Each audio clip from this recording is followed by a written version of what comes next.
So here are the online notes, table of contents for Panopto's sake. And remember, these notes were tied into water and pH lecture, so it's just a section. You're going to see a few slides that I showed you way back in the water pH lecture, but we're going to delve into a lot more detail. And cystic fibrosis is, you'll see it on the boards, right? It's one of the most predominant genetically inherited disease in Caucasians. So we'll talk about the prevalence, and it's just very board testable, and it's unique in that it is very personalized medicine actionable, right? So of course it's a poster child for viral medicine and stuff, but if you really want to, this is one of the ones to get, okay, this person has this disease, which is cystic fibrosis, but depending on the genotype of the disease, I'm going to give a different drug, okay? All right. So here are those learning topics. I showed you the breakout before of it being very much enriched in the Caucasian population, so 1 in 2,500 compared to Pacific Islander or Asians that are 1 in 30,000 or 100,000, so it's an order of magnitude difference or more. And it's on chromosome 7 and autosomal recessive, which will be important. We'll talk about kind of the spread of phenotype. There's a lot of different mutations that you can have, and that affects how severe it is, okay? So we had to talk about this somewhere. At one point, I tried to cram it all in the water pH lecture, but since it's so board testable and there's so much science going on about it, you can't really fit it there. So we're hitting it twice on purpose. But it affects all the organs, so where do we do it? We're doing it here because people tend to die from pulmonary issues, so cardiac and pulmonary CPR. It also affects ear, nose, and throat, so you'll see that in NEMS later. It also affects GI and endocrine, so you'll see it in GEM, and immunoderm and skeletal and disco. So I'm not going to revisit it then. At one point, I had started to kind of make a 2-minute podcast for all the different organs, but it just seemed a lot more interspersed, so I'm going to cover it all here, and it will be mainly lungs, but then we'll cover all the other stuff quickly. You'll get everything you need to know for boards, but I just want you to know, and it's in repro too. All right, so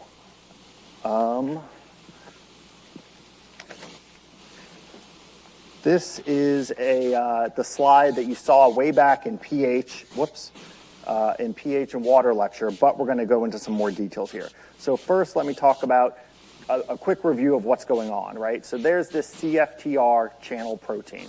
What flows through that? Chloride, very good. Okay, chloride. And it can flow both directions, right? It's not using energy to do this. It flows down its concentration gradient, right? And through through aquaporin flows water. And again, that goes in both directions, okay? So the water is following the ions, right?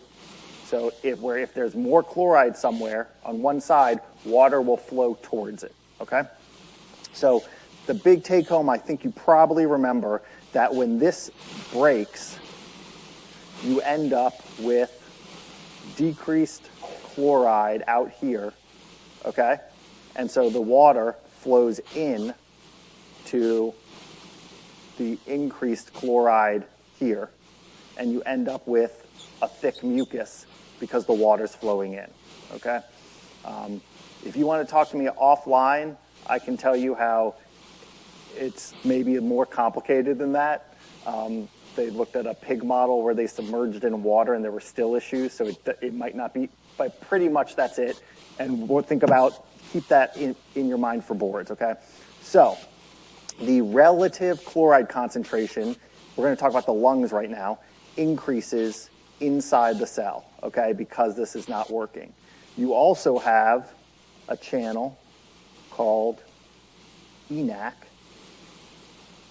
Na sodium, where sodium can flow through. Since there's chloride that's negative in here, what's going to end up happening is you will have increased sodium ions in here too.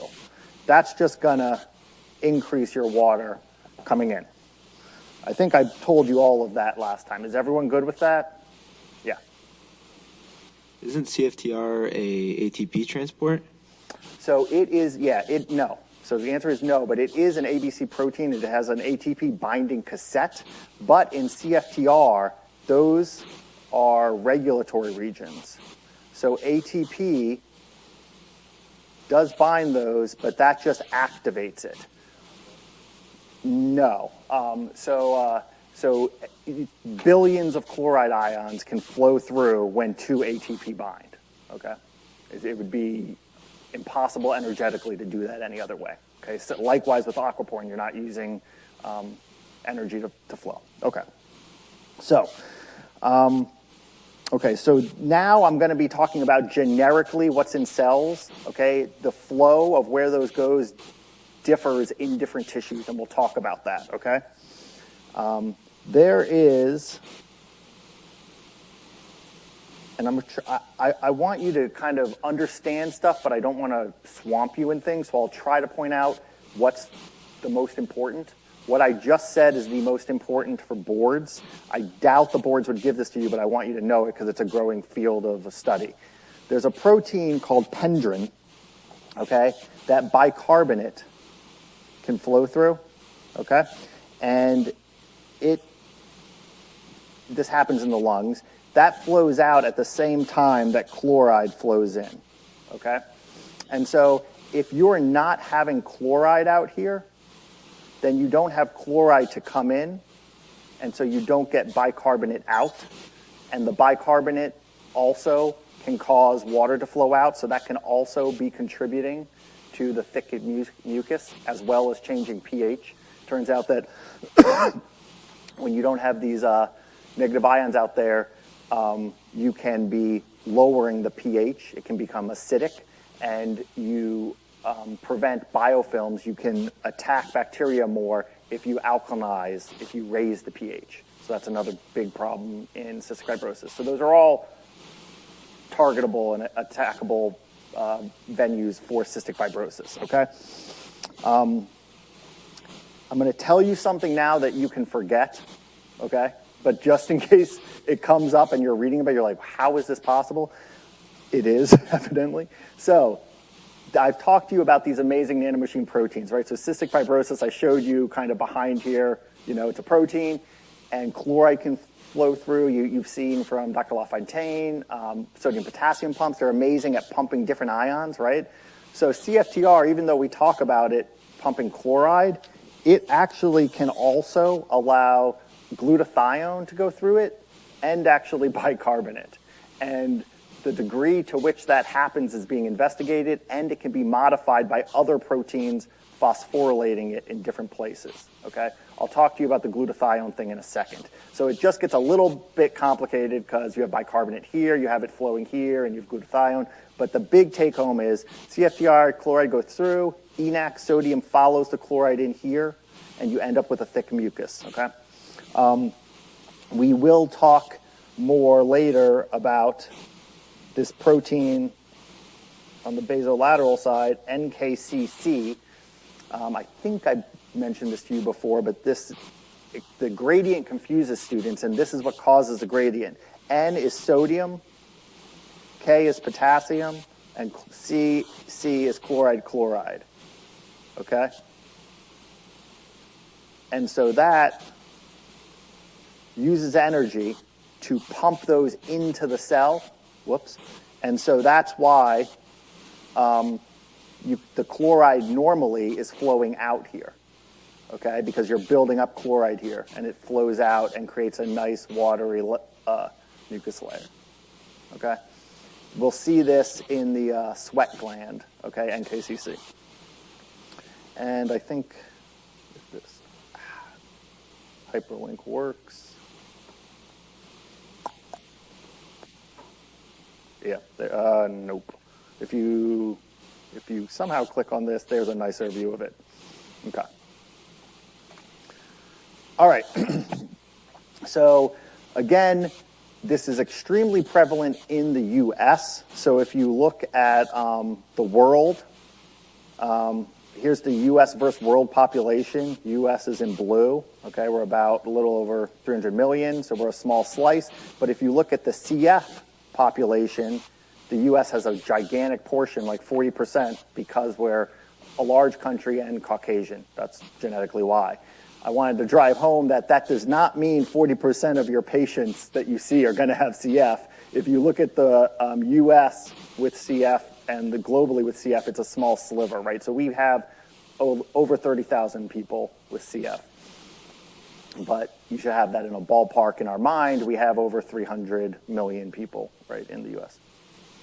And the CFTR gene is expressed in a bunch of tissues. Again, the lung kind of being the most important, but we'll talk about a bunch of them.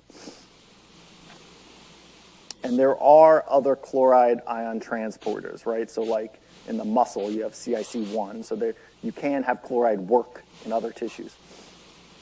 All right, so normally you have these cilia. They have a nice aqueous layer, and so they can beat off bacteria, and so you don't get infections. Bacteria grow on biofilms, so when they can land and kind of grow a colony, that's when you have a problem. And so I'm going to show you a video. I don't think I showed you last time, but old school, I'll circle that in red, you used to invert a patient and just whack them to clear that biofilm, and they'd just hack up this and clear their airways that way. We're not that much better now. Now we have mechanized vests that do that. But it's the same idea, and it's because of that thick mucus. Okay. Cystic fibrosis is so prevalent, it's sometimes classified as its own pulmonary obstructive condition, along with COPD, asthma, and bronchitis. I can never pronounce that one. But the difference between those is obviously what's causing them, but also their longevity and how you treat them. All right. So remember, this is, I would say, probably top 5 diseases that are the poster children for viral therapies. There are clinical trials of that being done. One of the reasons, 2 reasons this is so good. 1, it's a single genetic defect, so you put in 1 gene and you're good. And 2, the main way people are dying is from their lungs failing. And so the main problem that we've had with viral therapy is delivering it. And so the delivery mechanism for this would be inhalation of a virus packed with the correct CFTR, okay? Now, as I talk to you about the different organs failing, realize if this happens and you have a patient in the clinical trial or it's approved, it may fix their lungs, and that virus may not get to fix other organs, okay?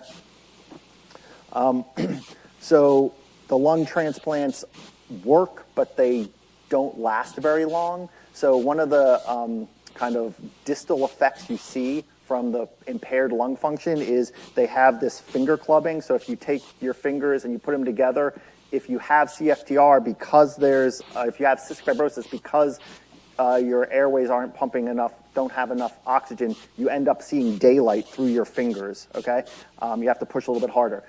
And when you get a lung transplant, that goes away, which I find amazing, right? That fixing the lungs causes this distal effect to go away. Unfortunately, lung transplants last on average 5 years, okay?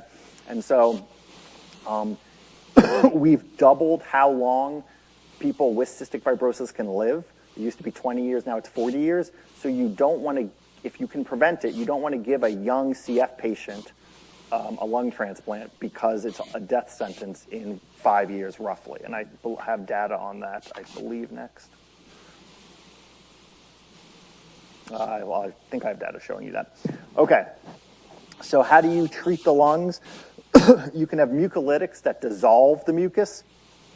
Bronchodilators, I'll show you a video of this vest that loosens it.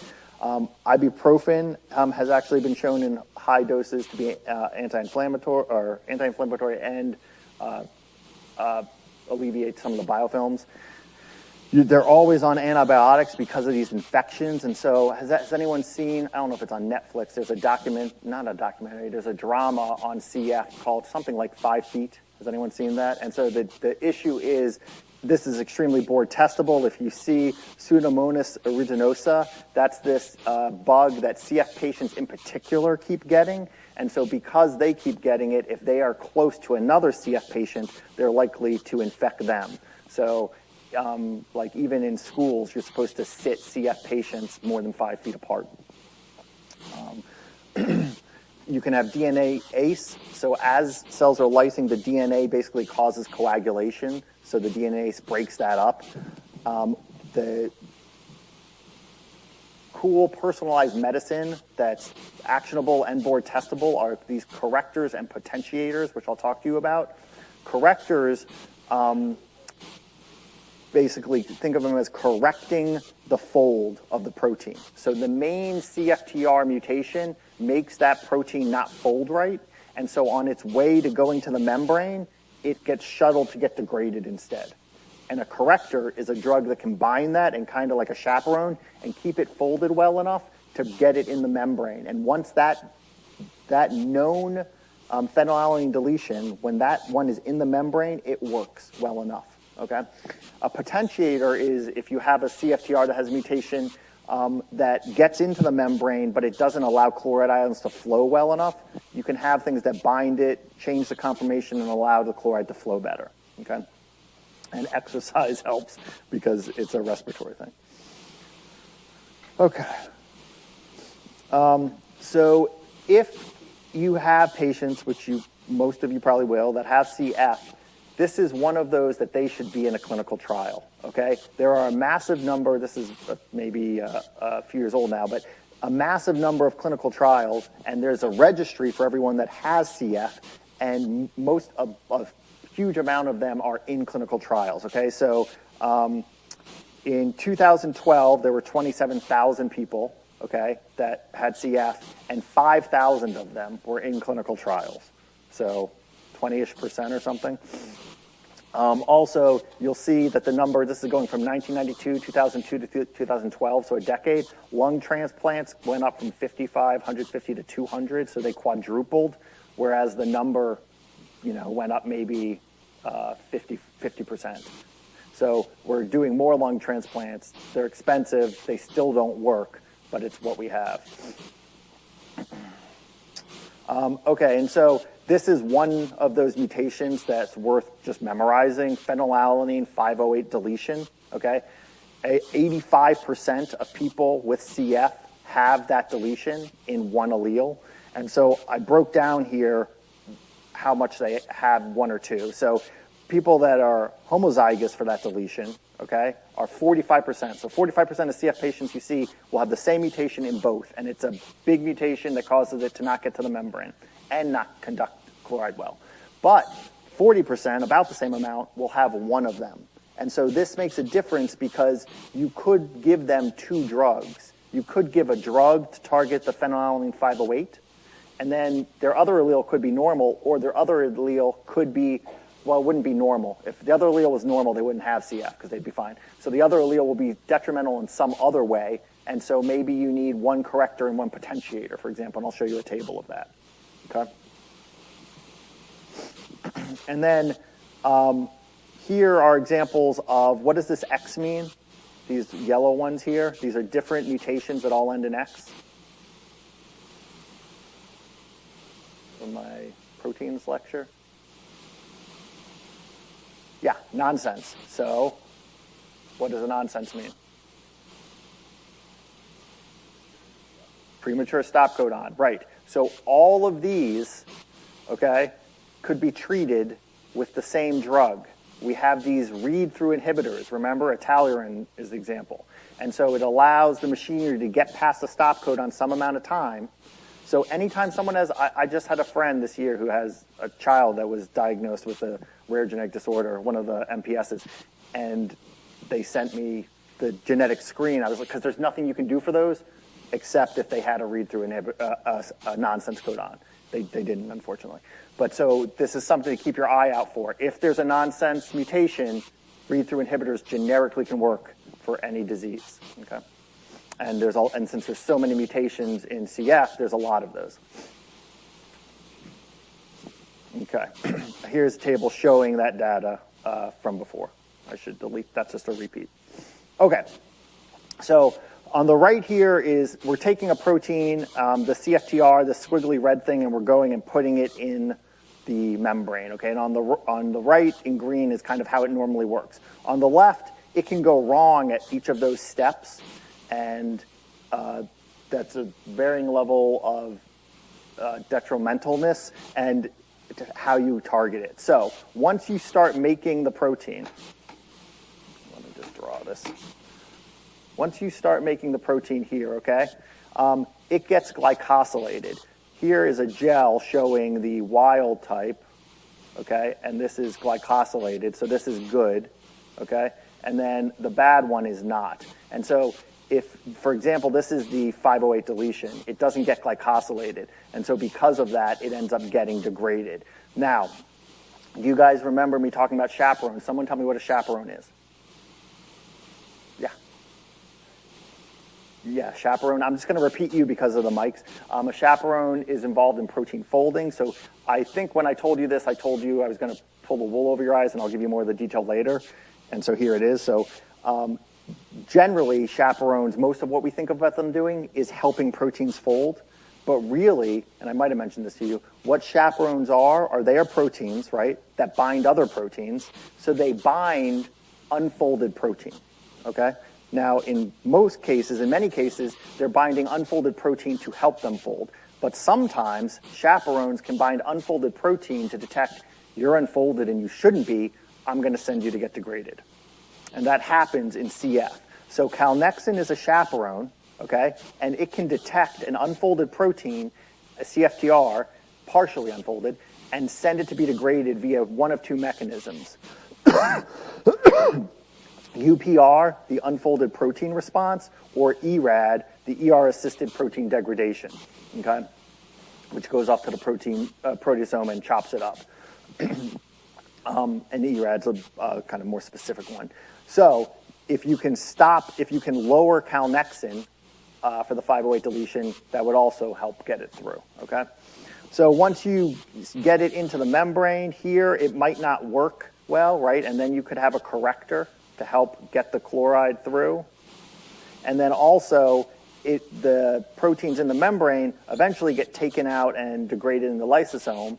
And so if you could stop that, you can keep it in the membrane more, okay? So here are those classes that I just showed you. You don't need to know any of the frequent mutations except the 508. And then the potential therapies you should know, and you'll see that some of them are stacked. So here's the 508 deletion, and it is 3 types, right? So it is a class 2, the trafficking defect. It's also a class 4. I told you it had problems with conducting chloride. And then it's class 6, it has decreased stability. It's really thought of as a class 2 because that's the most important one. But you could have a corrector to help the class 2. Okay, this corrector helps the class 2, but then you could also add on to it a potentiator to work on the class 4 aspect of it, okay? Does that make sense to everyone? All right, so since we're at the first system, I'll give you kind of the high school level Khan Academy summary of what the organs do. So the pancreas exports hormones and digestive enzymes. The intestine absorbs nutrients. And we already talked about the lungs. All of these have thickened secretions. And I'll fill in this table for you with what the effect is, okay? So if you have thickened secretions, you're not going to be able to digest your food as well, right? And in particular, you're not going to be able to absorb fat-soluble vitamins. And so you'll see one of the things is supplements for people with cystic fibrosis of fat-soluble vitamins, as well as enzyme replacement therapy. And because in the pancreas, you have this should all be red, obviously, increased duct blockage, so your enzymes can't get to where they need to digest things, so you decrease enzymes. Your liver, again, has thickened bile secretions, which help in digestion normally. The blocked bile ducts can cause liver damage, and this is where the name came from, scarring of the liver. And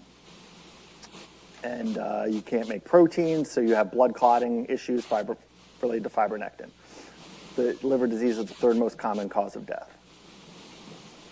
So here's the filled out table. I think I gave you this high level last time, so I'm going to kind of leave you to study this table, but all of this should make sense.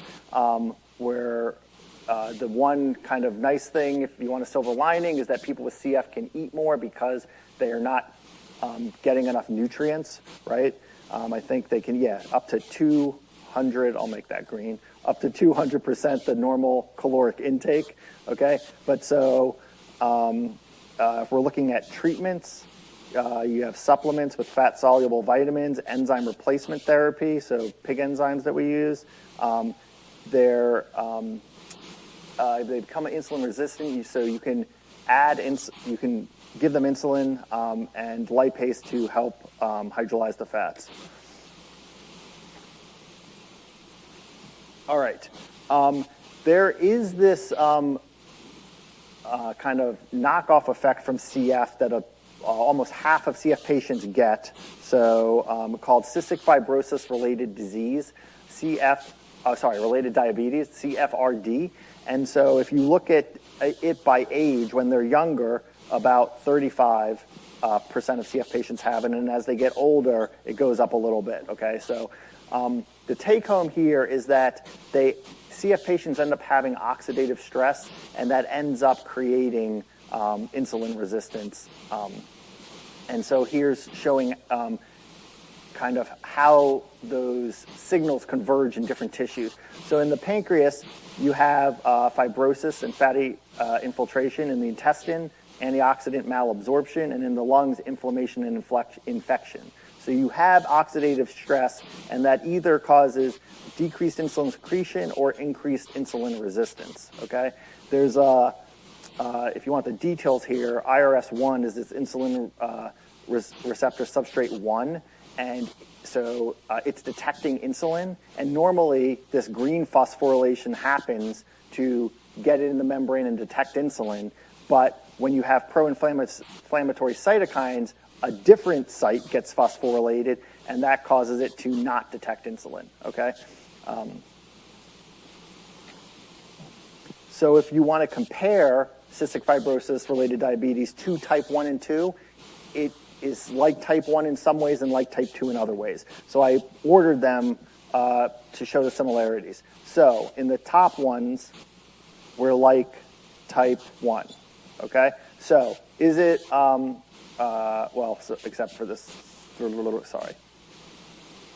I think type 2, okay. So is it autoimmune? No, type 2 is not autoimmune. What's the onset? It's gradual, type 2 is gradual, right? So this top part is like type 2. When does it happen? For CFRD, it's, they don't live that long, they live to 40, but it's in the earlier part of their life, halfway through, and like type 2, that's when it happens. Is there insulin deficiency? It's severe but not complete, so it's kind of variable like type 2. One of the differences there is it can the insulin deficiency can spike with infections, okay? And then when you look at the bottom half, then it correlates more with type 1. So insulin resistance is modest, like type 1. The cause of death is bad or different in any way. Body type is underweight instead of overweight. They can have glycated hemoglobin. It's unpredictable, but again, that can change with infection. And the prevalence in population isn't really fair because it's very high for CFRD, but in type 2, I'm comparing it to the total U.S. population. You should probably compare it to like metabolic syndrome people or something. All right, so the quick story about glutathione, just look at my circles, okay? So I told you there's this weird thing that glutathione can go through CFTR.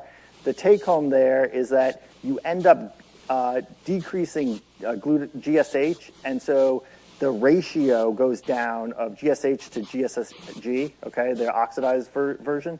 And so this ratio going down is a marker of oxidative stress, okay? So in normal people, the ratio is like 100 to 1. And in CF patients, it's like 1 to 1, okay?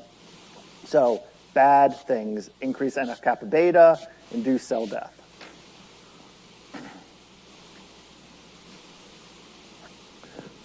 Okay, so to go through the other organs pretty quickly, not that they're not important, but they're not the primary cause of death usually. The sinus, again, they all fit with blocked ducts. So the sinus has blocked sinus passages, and you get infections and facial pain because of that, and you can develop nasal polyps. Reproductive organs are a little actionable. So 95% of males are infertile that have CF, and it's not because there's an issue with the sperm, it's an issue with the delivery of the sperm. So the vas deferens, just like everything else, has thick mucus and gets clogged. So if you want to do in vitro fertilization, you could with someone that had CF if you take their sperm out, okay? Pregnant women have issues with CF, have issues with weight gain, infections. I've tried to look up the weight gain issue because normally with CF you have reduced weight, but evidently when they're pregnant they have weight gain. I couldn't find out why. Increased risk of diabetes and preterm delivery. I already told you about the finger clubbing, but in the heart you have hypoxia and progressive lung destruction. So that increases pulmonary artery pressure, which causes right ventricular disease. So,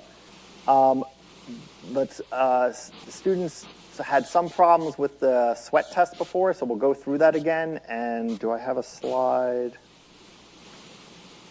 No, I'll try to draw it. Oh, I kind of have it here. Okay, so to explain this, here's your sweat duct, okay, and you have these NKCC pumps here, okay? So you're pumping in a lot of ions, okay? So there's a lot of ions in this tube, and so water is going to flow into the tube, right?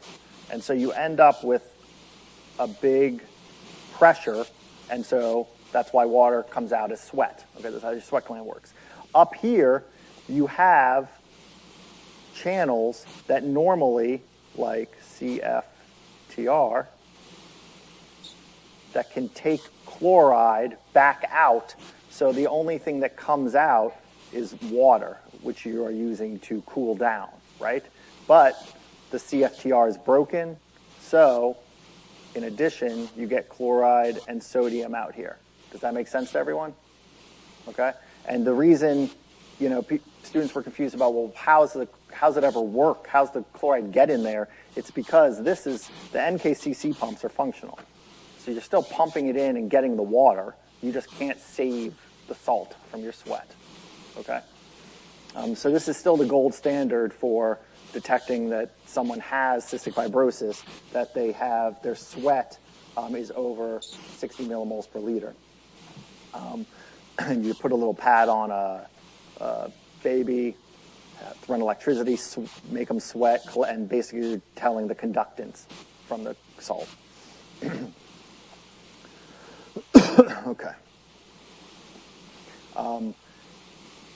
You also have decreased volume. I talked about increased pH, and you can have decreased potassium. The decreased potassium is because of the sodium losses. You end up having renal wasting. Okay, so you can also lose other ions. So the first test, it's an interesting arc of how you test for this because of basically speed and cost. So when babies are born, you do a heel prick and you test for trypsinogen. And so just because it's highly correlated with cystic fibrosis. So if someone has CF, even as a baby, they have blocked ducts, and so the trypsinogen, the zymogen, doesn't get to where it needs to go, and so it leaks into the blood, so the trypsinogen level rises. Now, that doesn't happen like super, super early. So if you had like a preterm baby that had CF, that would show as a false negative. You wouldn't detect it probably. Okay, so if the baby's very small, know that heel prick is less likely to detect it. After that, you can screen for common mutants using a genome chip. I talked to you about the problems there. You have little DNAs that you pre-decide, like obviously phenylalanine deletion is going to be there, but since it's so prevalent in Caucasians, the Caucasian population is studied more, and more of their SNPs are put there. So if you're of Ashkenazi Jewish descent, your detection rate's 94%. If you are an Asian American, your detection rate's 50%.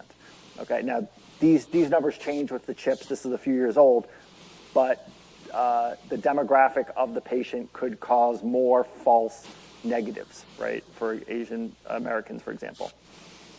And then if they're positive here, then you sequence them because the drug that you're giving to them is dependent on their genetic defect. Yeah, and so you might have found one allele that's defective, and so if the other allele is not on the chip, you'll want to sequence and find out exactly what they have. Okay. What graph did I just pass over? That's not one. Okay, so this is just showing that in the U.S., we're finding almost everyone early on. Some people can get through, but this is months, right? So almost everyone's before year 1. And these monitoring techniques should all make sense. Thick mucus, fat getting through, lung tests, right? Enzymes. Okay. When there's a... come on.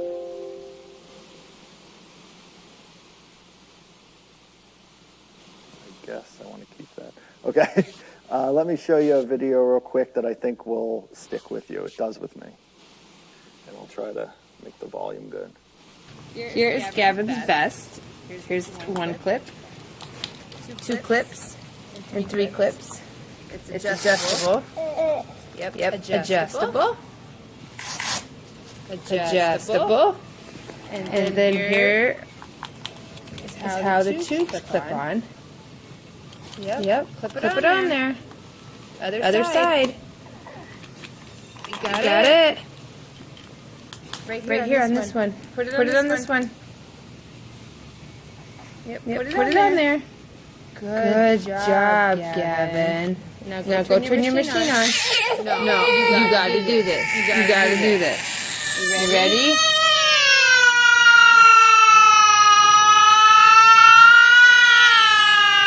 We have to do this. You want to push it? You want to push it? Ready? Push this button. Come push the button to start it. Right here. Push this one. Right here. Not that one. That one's off. This one on. I know you don't like it, but you need it. You have to do it.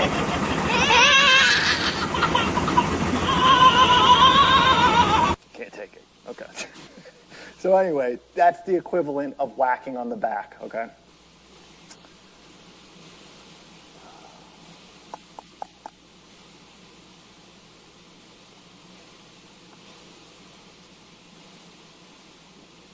Okay. So these patients are on antibiotics a lot. They can end up with antibiotic resistance. We just saw the chest, DNase enzymes. We already went through a bunch of these. Fat-soluble vitamins, the pig enzymes. You can have pancreatic and liver transplants as well, and then insulin to treat CFRD. Not smoking, obviously, is good for people with CF, and they exercise.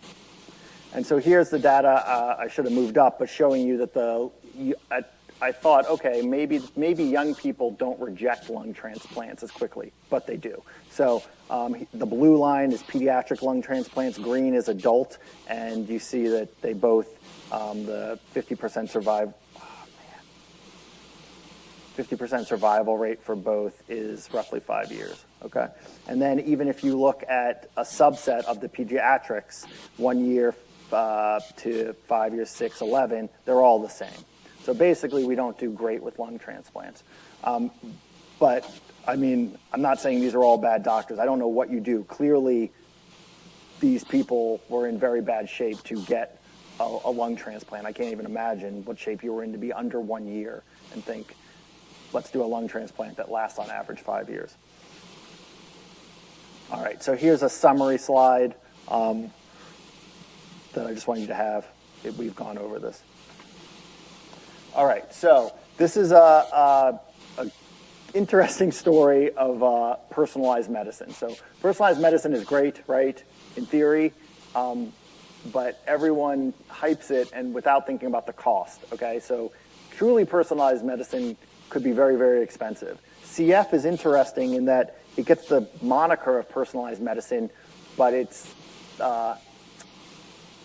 not like personalized to you as a person, right? So like how many people have the phenylalanine deletion?